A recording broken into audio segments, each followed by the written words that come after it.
कच्चे तेल की कीमतें 3 साल के निचले स्तर पर आ गई हैं। बुधवार को ब्रेंट क्रूड $68 तक फिसल गया था। दिसंबर 2021 के बाद पहली बार भाव $68 के करीब पहुंचे हैं। हमारे साथ जी बिजनेस के कमोडिटी एडिटर मृत्युंजय कुमार झा है। इस पर बातचीत करें। मृत्युंजय, कच्चे तेल के भाव में इतनी गिरावट, क्या कारण है? कच्चे तेल की कीमतों में जोरदार गिरावट आ गई है और ब्रेंट क्रूड का भाव 3 साल से ज्यादा के निचले स्तर तक लुढ़क गया। कल ब्रेंट क्रूड का भाव $68.33 तक लुढ़का, जो कि दिसंबर 2021 के बाद सबसे निचला स्तर था।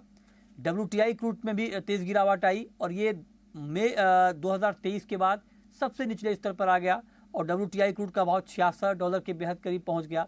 हालांकि उस तेज गिरावट के बाद थोड़ी रिकवरी आई है, लेकिन अभी भी ब्रेंट का भाव 70 के नीचे ट्रेड कर रहा है।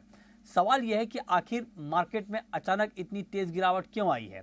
वैसे कच्चे तेल के जो फंडामेंटल हैं वो लंबे समय से कमज़ोर चल रहे हैं, क्योंकि डिमांड कम है, सप्लाई ज़्यादा है। लेकिन अब जो मार्केट में तेज़ गिरावट आई है उसके पीछे सबसे बड़ी और तात्कालिक वजह यह है कि अमेरिका में क्रूड का स्टॉक काफ़ी बढ़ा है।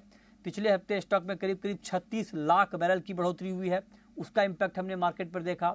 दूसरी बड़ी वजह यह है कि अप्रैल से ओपेक प्लस रोज़ाना 1,38,000 बैरल कच्चे तेल का उत्पादन बढ़ाएगा, तो उससे भी मार्केट का सेंटीमेंट डाउन चल रहा है।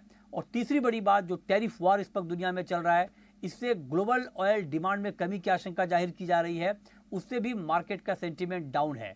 अमेरिका और चीन, वैसे तो बहुत सारे देशों में ये टैरिफ वॉर छिड़ चुका है, लेकिन अमेरिका और चीन जब आमने सामने है, ये दुनिया के दो सबसे बड़े ऑयल कंज्यूमर हैं।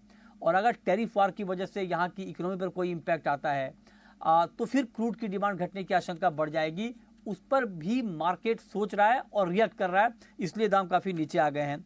अब आप देखिए कि आगे के फंडामेंटल क्या हैं। आगे डिमांड कम रहने वाली है और डिमांड के मुकाबले सप्लाई बढ़ने वाली है, क्योंकि एक तरफ ओपेक प्लस बढ़ाएगा उत्पादन, दूसरी तरफ अब अगर रूस से अमेरिका का प्रतिबंध हटता है तो रूसी कच्चा तेल भी मार्केट में आ सकता है, तो वहाँ से भी सप्लाई बढ़ेगी, ओपेक प्लस से सप्लाई बढ़ेगी। लेकिन दूसरी तरफ डिमांड में बढ़ोतरी के संकेत इसलिए नहीं मिल रहे हैं क्योंकि टैरिफ वार से दुनिया के अलग अलग देशों की इकोनॉमी पर इम्पैक्ट पड़ेगा। तो आगे भी कच्चा तेल दबाव में रह सकता है। जानकारों का मानना है कि यही हालात अगर कंटिन्यू रहते हैं तो $65 तक भी कच्चे तेल का भाव आ सकता है। धन्यवाद करेंगे मृत्युंजय, कच्चे तेल के फंडामेंटल्स और आगे की चाल बताने के लिए।